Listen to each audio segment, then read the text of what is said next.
Saudara, saat ini kondisi perekonomian global masih tidak menentu, mulai dari inflasi yang masih tinggi dan juga suku bunga yang masih tinggi. Maka dari itu, Bank BRI tetap mampu mencatatkan kinerja positif di akhir kuartal 3 tahun 2023, di mana BRI mampu mencatatkan laba sebesar 44,21 triliun rupiah.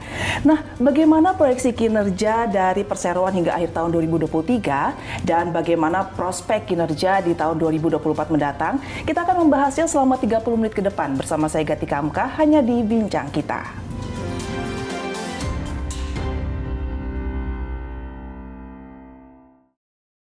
Nah, saudara, untuk membahasnya mengenai tema pada hari ini mengenai optimisme BRI, lanjutkan capaian kinerja positif di tahun 2024, sudah bersama kami yaitu Direktur Utama Bank Rakyat Indonesia, Bapak Sunarso.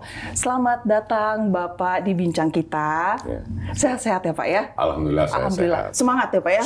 Semangat ya Pak ya. Bapak, sebelum kita melanjutkan perbincangan kita mengenai tema yang sudah saya sebutkan, kita ucapkan dahulu kepada Bank BRI atas pencapaian dari UMKM Export Brilliant Planner di 2023 di JCC kemarin ya Pak ya? Ya, terima kasih ya atas supportnya semuanya. Dan itu menurut saya penyelenggaraan UMKM Export dan Brilliant Planner yang terbaik selama ini. Itu pencapaian luar biasa ya Pak. Dan saya juga nonton loh Pak mengenai petualangan Brilliant di Kompas TV yang di Sorong kemarin. Itu menarik ya Pak ya.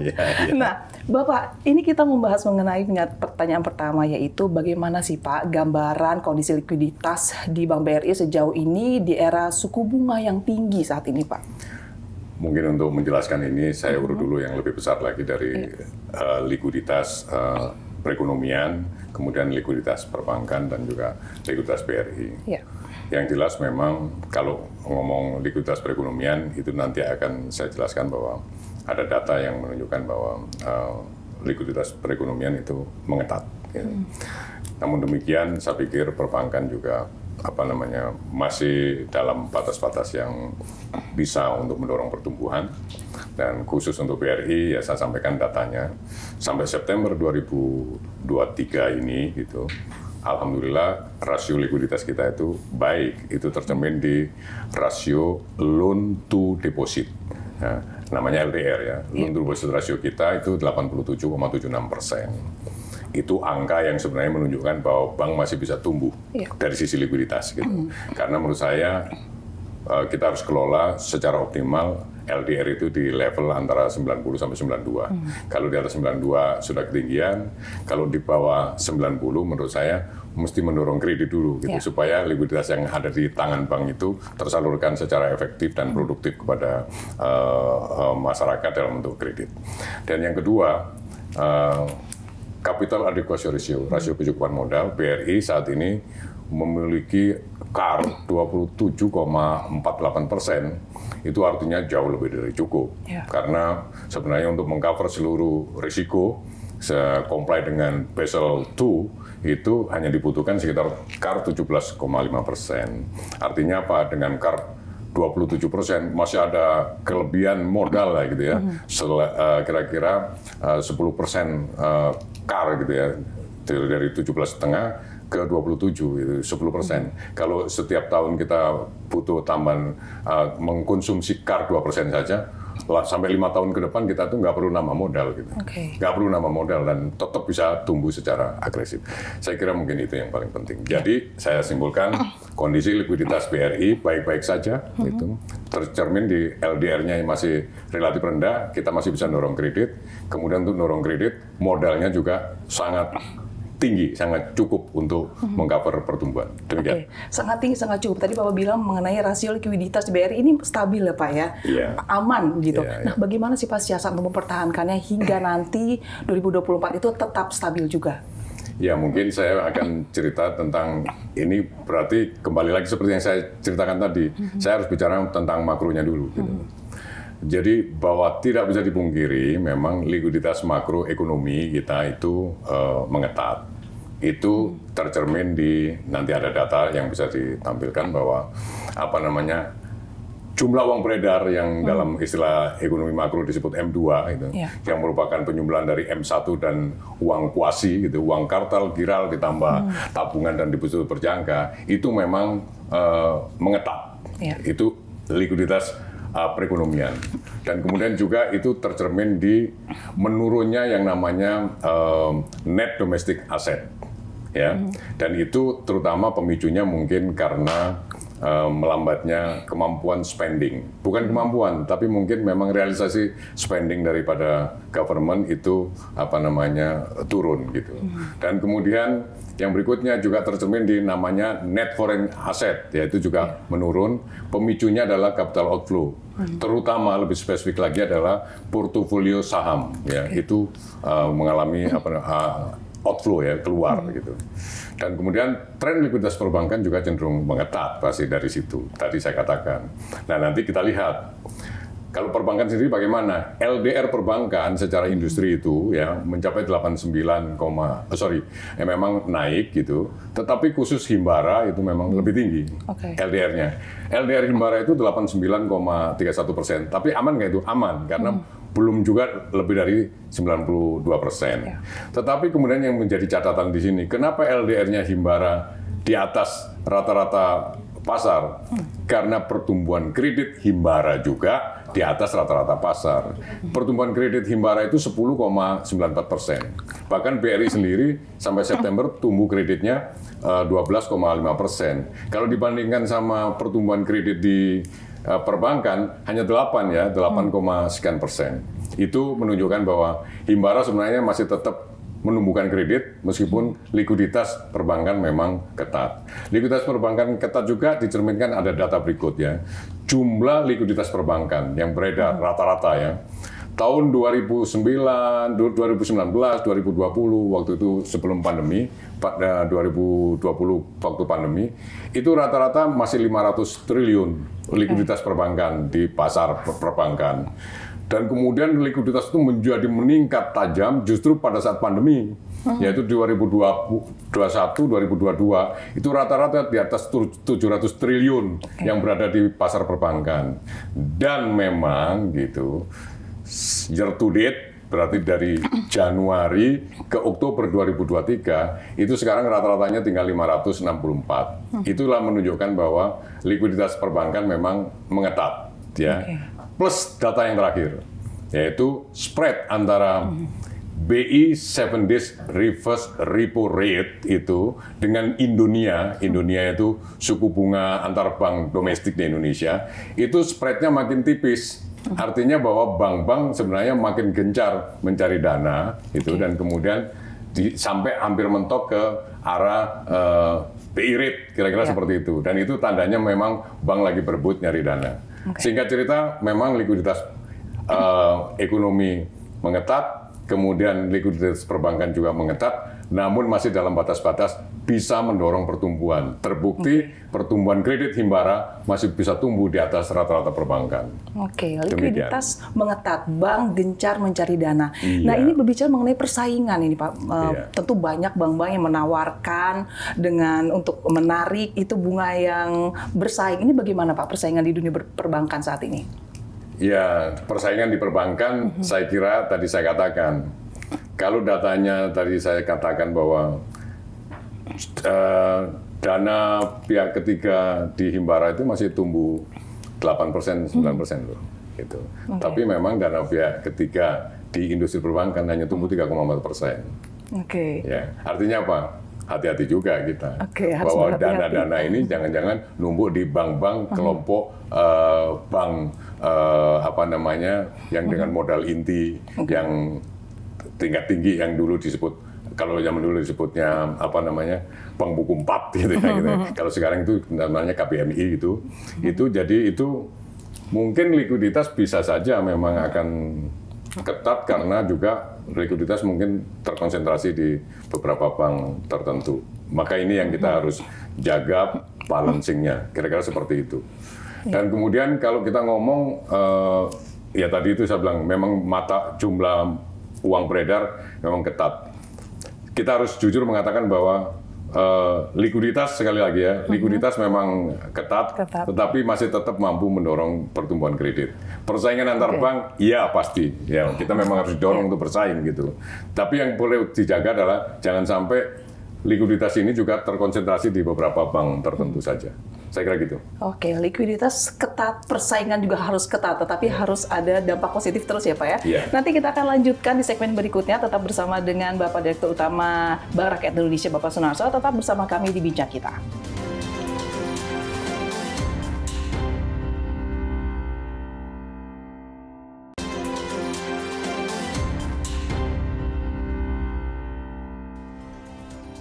Saudara, kembali di Bincang Kita, masih bersama dengan Direktur Utama Bank Rakyat Indonesia, Bapak Sunarso. Bapak, kita lanjutkan mengenai perbincangan kita. Dalam pandangan Bapak, bagaimana kepercayaan masyarakat terhadap perbankan sejauh ini? Ya, saya mungkin ada hal yang penting ya, terutama mungkin masyarakat masih ada sebagian yang takut karena dihantui dengan kejadian-kejadian di Amerika Serikat gitu ya. Yang kemarin kemudian beberapa bank jatuh gitu karena kena masalah liquidity risk juga gitu ya, sebenarnya asalnya dari reputational risk sebenarnya gitu. Tapi mungkin saya cuma mau menyampaikan kesimpulan bahwa nggak usah takut karena kondisi perbankan di Amerika dengan di Indonesia itu beda jauh. Saya punya data ini ya. Di Amerika ini asal atas dasar surveinya atau Fed, 50,8% ya, loan officer itu melakukan pengetatan loan disbursement. Jadi pencairan kredit ditahan. Ya. Terus kemudian ada namanya indeks, namanya Financial Condition Impulse on Growth, itu juga menunjukkan pengetatan finansial di Amerika. Kemudian juga ada data, pertumbuhan kredit di Amerika terkontraksi 0,6% sampai Agustus 2023. Kemudian juga pertumbuhan dana pihak ketiga di Amerika itu minus 3,9%. Dan LDR-nya naik, loan to deposit ratio-nya naik menjadi 99,5%. Itu per Agustus 2023. Kemudian semua ini gonjang-ganjing masalah suku bunga yang tinggi ini juga menimbulkan potensial loss dari investasi obligasi di perbankan. Itu potensial loss-nya juga naik gitu. Nah, itu beda dengan di Indonesia. Di Indonesia itu kita ngomong ya, kita bandingkan sama di Amerika. Kenaikan BI rate yang kita sebut BI 7 days reverse repo rate itu sejak Agustus 2022 lalu itu hanya naik 250 basis point atau 2,5% lah gitu, gampangnya itu. Sedangkan Fed Fund Rate itu sudah naik 5,25% sejak Maret 2022. Jadi beda jauh gitu ya. Jadi Amerika sampai menaikkan istilahnya central bank rate-nya itu, Fed Fund Rate-nya itu 5,25%. BI baru menaikkan 2,5% itu ya. Kemudian kinerja perbankan di Indonesia jauh lebih baik ya. Kredit di Indonesia seperti yang saya katakan tadi, kredit di Indonesia masih tumbuh 8,99%. Bahkan Himbara bisa tumbuh 9% lebih ya. Kemudian dana pihak ketiga di Indonesia tumbuh 3,44%, sedangkan di Amerika minus 3,9% gitu. Dan kondisi permodalan di Indonesia sangat baik, di mana CAR industri perbankan itu di atas 27, ya, di atas 27%. Persis lah, CAR-nya BRI tadi kan juga 27, sekian persen gitu. Itu sehingga kesimpulan ya, kondisi perbankan di Indonesia sebenarnya masih relatif solid dan nanti ditunjukkan oleh survei Bank Indonesia bahwa kepercayaan masyarakat terhadap perbankan masih cukup tinggi, terbukti bahwa masyarakat masih cenderung menerima kelebihan uangnya dalam bentuk tabungan dan deposito di bank. Oke. Demikian. Kepercayaan masyarakat masih tinggi ya Pak ya. Nah, bagaimana sih Pak ekspektasi pertumbuhan simpanan di perbankan Republik Indonesia hingga akhir tahun ini dan nanti tahun 2024 mendatang merupakan tahun politik. Apakah ada potensi konsumsi yang meningkat Pak di kalangan masyarakat?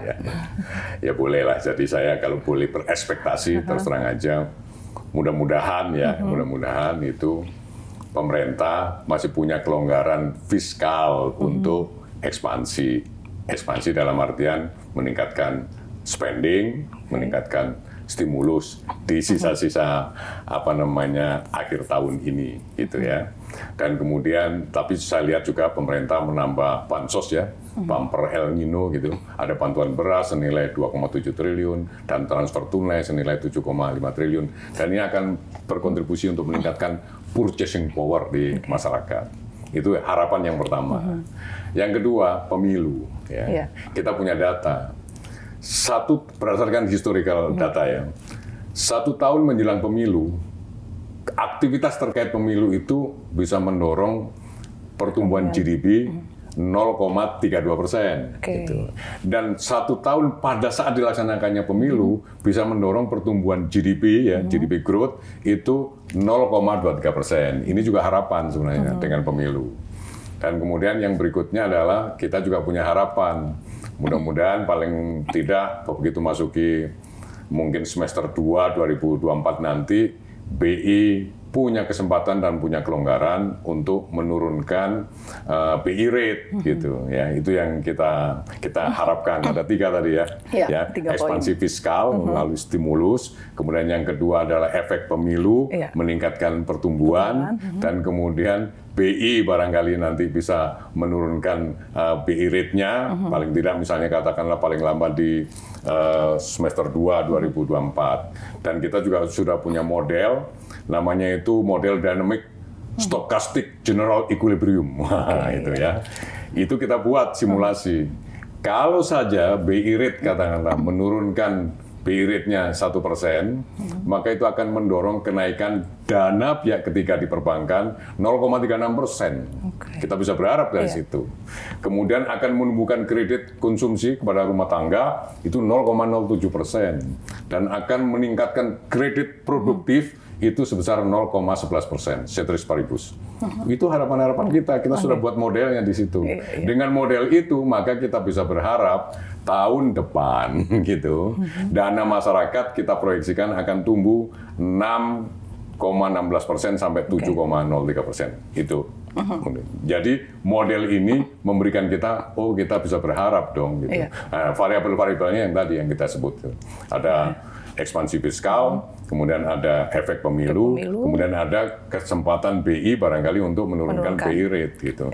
Yang kalau 1% saja turun, kita sudah buat modelnya, itu akan menstimulasi kenaikan pertumbuhan kredit dan lain-lain. Ya, itulah harapan-harapan semoga tercapai ya Pak ya. Iya. Nah, nanti kita akan bahasnya lebih jauh mengenai optimisme BRI lanjutan capaian kinerja positif di tahun 2024. Tetap bersama kami di Bincang Kita.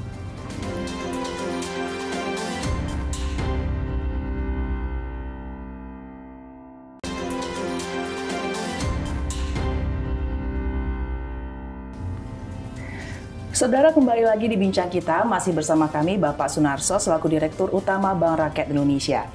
Bapak, ini bagaimana proyeksi kinerja dari Bank BRI secara umum hingga akhir tahun? Apakah optimis bisa mencapai target yang telah ditetapkan? Ya, kita harus selalu optimis ya. Kalau nggak optimis nanti terus gimana gitu. Jadi semangat kita menjadi kurang. Mengendur gitu. ya, Pak. Mengendur gitu.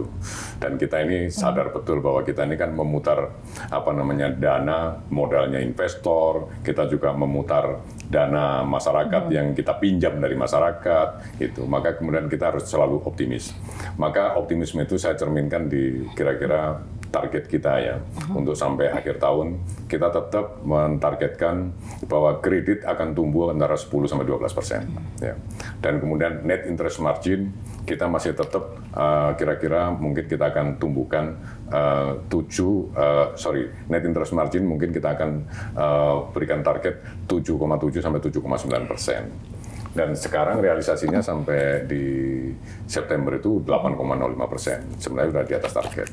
Demikian juga kredit. Tadi kan kita targetkan 10-12%. Sampai September kita itu bisa tumbuh 12,5%. Kemudian mungkin ada istilahnya itu cost of credit ya. Cost of credit itu memang kita harus kerja keras karena target kita sebenarnya maksimal 2,4%. Dan kemudian sampai September kemarin kelebihan 0,04%, yaitu 2,44%. NPL juga kita harus kerja keras. Kita tetap targetkan di 2,8 sampai 3%. Dan sampai September ternyata lebih targetnya itu 3,07%. Jadi kelebihan NPL 0,07%. kira-kira seperti itu. Maka kita di sisa kuartal 4 ini kita harus kerja keras untuk meningkatkan kualitas kredit kita, artinya menekan NPL. Kemudian cost to income ratio, ini penting, ini adalah rasio efisiensi, terutama ini bank saja ya, bukan termasuk anak perusahaan. Itu kita targetkan di 40-41%. Tapi kalau ini sudah bagus, karena kita sekarang ada di CIR ini, cost to income ratio ini di 37,63%. Itu kira-kira dengan guidance seperti ini, pasti orang akan bertanya, labanya berapa? Ya. Labanya menurut saya sih, saya yakin minimal 55 triliun sampai 58 triliun akan tercapai lah. Oke, optimis ya sampai mencapai itu ya. Iya, siap. Bapak, di tengah kondisi perekonomian global yang penuh ketidakpastian, Bapak selama memimpin menjadi CEO di BRI ini, bagaimana Pak agar terus berkembang mengalami peningkatan profit itu untuk mencapai tadi target yang Bapak sebutkan? Iya, jadi gini, tugas seorang CEO itu hanya satu sebenarnya, adalah create value. Okay. Nah, dalam create value ini memang ada beberapa.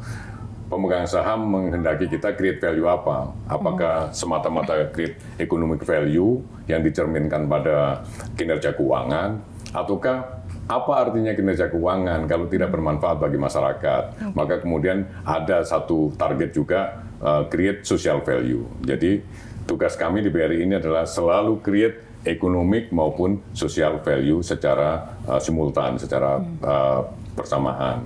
Dan tapi itu juga kapan? Ya memang hari ini kita harus create value. Tapi kemudian akan lebih baik lagi kalau kita juga invest for the future untuk selalu create value, selalu mendeliver value kepada seluruh stakeholder kita. Maka kuncinya adalah kita harus tetap tumbuh, gitu. Tetap tumbuh secara sustainable, yang kita sebut sustainable growth. Dan kemudian untuk itu BRI melakukan transformasi, ya. Transformasi BRI itu difokuskan kepada dua hal.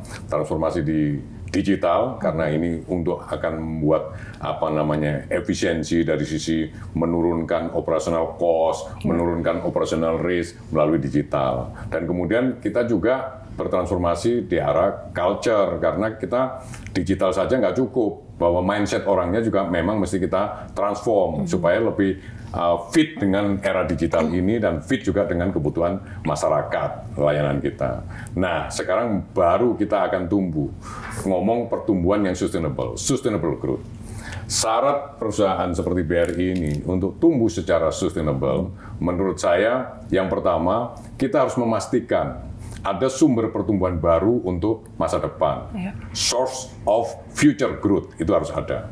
Apa itu di BRI? Makanya kita melakukan pembentukan holding ultramikro, melibatkan teman-teman di Pegadaian dan teman-teman di Permodalan Nasional Madani. Itu harus dipahami, itu adalah bagian daripada strategi untuk securing source of growth, ya, terutama source of future growth. Itu kita kita pastikan kita punya. Itu kita sudah miliki. Yang kedua adalah kita mesti memiliki modal yang cukup. Modal jangan ditanya, dengan capital adequacy ratio yang 27,4%, yang tadi saya katakan, sampai 5 tahun ke depan, untuk terus tumbuh, BRI tidak perlu menambah modal, karena modal yang ada sekarang sudah lebih dari cukup. Ya.